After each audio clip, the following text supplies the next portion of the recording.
I've started. Lads, welcome back to Fusion YGO. Today, Christian and I are going to be talking about YCS Dortmund. It's been a few days. We've gotten more information so we can actually give you some true information. So, we are going to go through a full breakdown, talk about each top, like all the rounds, so top 64, top 32. We're just going to go over it, talk about some numbers, and yeah, we're going to have a little bit of fun. So, before we get into it, make sure to smash that subscribe button, as we are on our way to now the 2K Club. Make sure you like this video, share it with a friend, all that good stuff. If you enjoy good Yu-Gi-Oh content, subscriptions are the quickest way, and views obviously, are a great way to show your support to us. And without further ado, Christian, you got anything to add before we jump into this?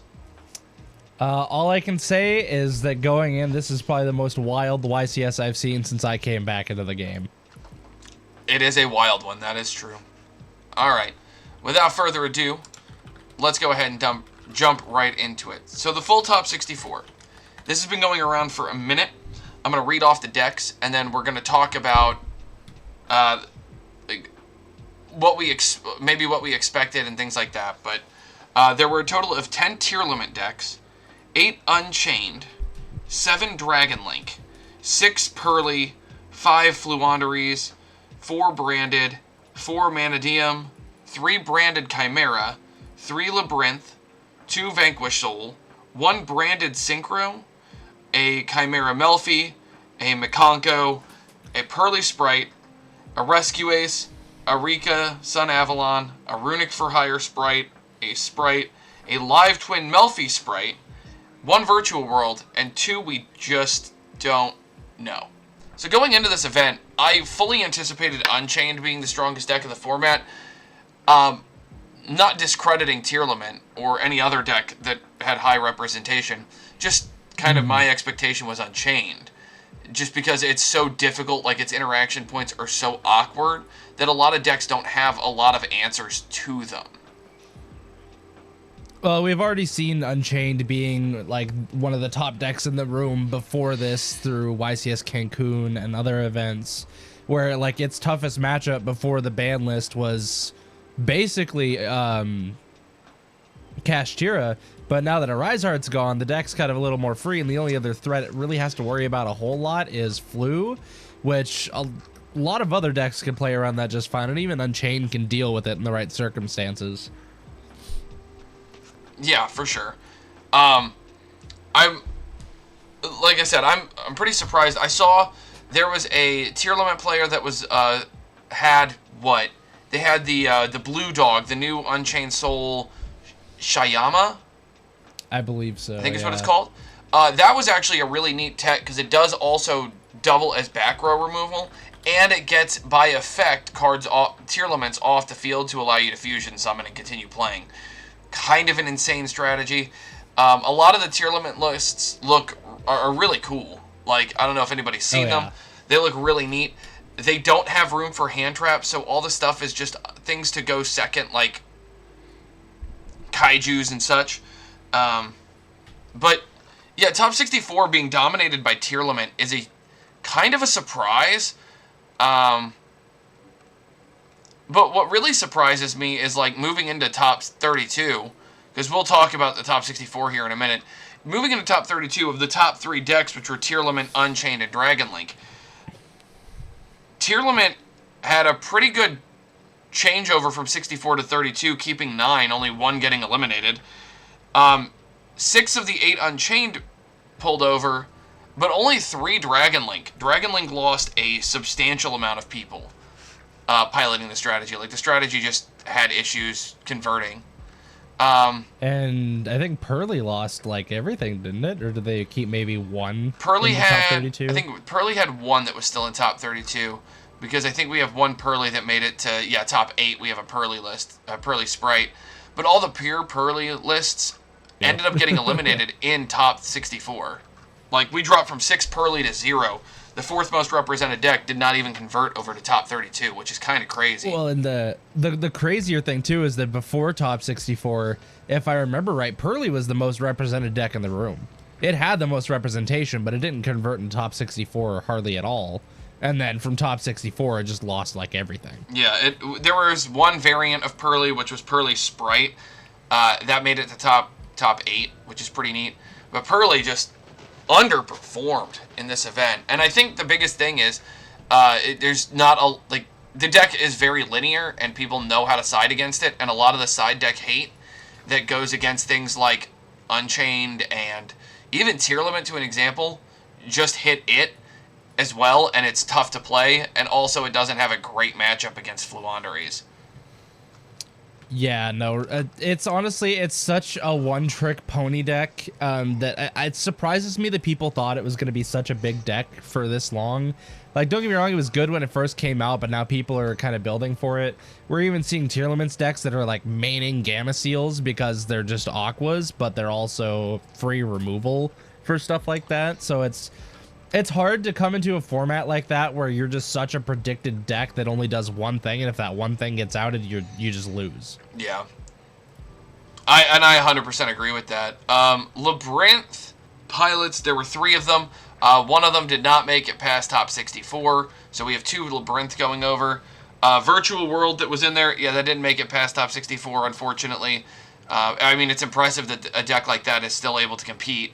That's impressive. And a lot of Chimera didn't make it either, which surprises me because I think Chimera is actually really strong, especially in this format because it sends, it doesn't destroy from hand, it has non-targeting banishment removal. It does have destruction-based removal, but it has a lot of like non-destruction removal that's really strong. That's kind of surprising to see it didn't do as well. Rescue Ace made top 64 and just kind of hard stopped, which is more to say that Rescue Ace has potential. It's still, like, it's not finalized. There's no standardization to the deck yet. I also think there was just too many people that were prepared for Labyrinth, and I don't think Rescue Ace really got a whole lot of representation overall, even prior to top 64, because people were trying to make the meta call in the room, and with a Rise Heart gone, this just kind of became a bring your pet deck sort of event. So a lot of people kind of strayed away from that, and I think they're kind of trying to save Rescue Ace for the release of Age of Overlord when we get the Diabellstar stuff and the deck gets a lot stronger. I think that's when we'll start seeing a bit more Rescue Ace coming back up, but for right now, I'm not surprised at all that it's kind of taken a back burner. No. Mana Diem is kind of my surprise for the format. I think Mana Diem's really cool, but the fact that only 4 made it, and then of the 4, half of them didn't make it to top 32. So we lost 50% of Mana Diem representation in top 64, and I think the deck is actually looking really cool. Again, its issue is that it doesn't have any standardization, so there's a lot of freedom in it, which is really cool from a player perspective, but it's really difficult to master the lines without any standardization. Like, that's one of the biggest advantages to it. Yeah, there's no like set combo lines. It all just kind of depends on how you open, how you want to play it out. I've surprisingly seen in this event there was a few of the Vanadium builds that didn't even go for the Calamity Lock at all. They were just straight up playing Vanadium and just going for Synchros and Apollosa. Like round 10 feature match was a Vanadium who game 1 ended on Barone, Chengying, Dissipator, and I believe a 3-mat Apollosa. And it was just enough to win. Like, they didn't need the Calamity Lock, and they also had follow-up after that, too. Right. Live Twin Melfi Sprite didn't make it. I don't think any Sprite variants except for 1 made it. Sprite struggled in this event, which is not a surprise, in my opinion. I don't think Sprite is the right pickup.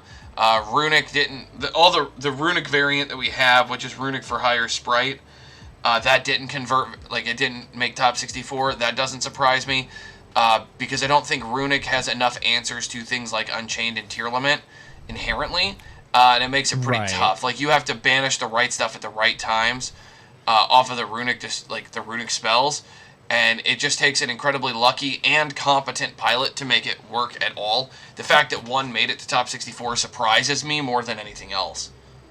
Well, and the thing with Runic cards, too, is that Destruction and Flashing Fire both destroy, so they are, like, some of the worst cards to use against Unchained. Like, you basically have to pray that you're banishing the cards off the top of the deck that they would try to be getting out of the deck off of their floating effects. Otherwise, Runic just, in terms of Unchained, it doesn't really do anything to the deck. So it is kind of a bad meta call for this point in time to be running something like that. So it makes a lot of sense that there wasn't a whole lot of Runic and that it wouldn't convert very well, because I mean, yeah, drawing 6 is pretty strong, but against a deck that floats off of half of the things that you want to do, it's kind of tough. I mean, especially if you're looking at the Runic for hire, because that also gets a Donpa pop, which would also trigger more Unchained stuff, and it's a terrible meta call overall. I agree, and I don't like to agree with that, but it is correct. But in top 64, Wild West. But in top 32, we see a lot of eliminations of similar decks in terms of what happens. So, and this is where the big story of the YCS, I think, comes through. So Melfi Sprite did make it to top 32, but it was eliminated. Eliminating another Sprite variant. I think there's still one more on the list. I'm double checking. Yep. There's one more. There is only one. There's one more Sprite variant on the list, but that got eliminated. Dragon Link lost another 2, putting it to the sole Dragon Link player to carry it for everyone. The Mikanko player was eliminated in top 32 as well. We lost 2 of our Unchained players, making Unchained drop from 6 to 4 in the top 16.